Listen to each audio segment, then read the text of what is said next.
Duha ka drivers ang angol human nabanggaan sa usa ka SUV ang usa ka L300 van sa kasugat nga lane sa coastal road sa Davao City. Ang aktual nga panagbangga nahulikam. Sa dashcam video, makitang gisubay nining SUV ang outer lane sa coastal road sa Davao City apan pag-abot sa tulay, milahus kini padulong sa gutter.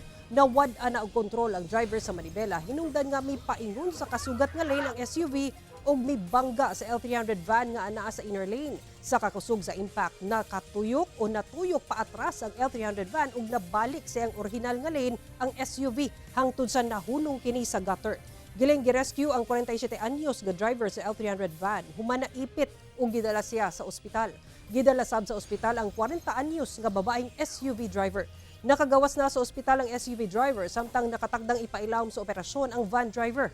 Karong adlaw sab nakatakdang magpasangat ang kampo sa van driver ug kasong reckless imprudence resulting in serious physical injury and damage to property batok sa SUV driver.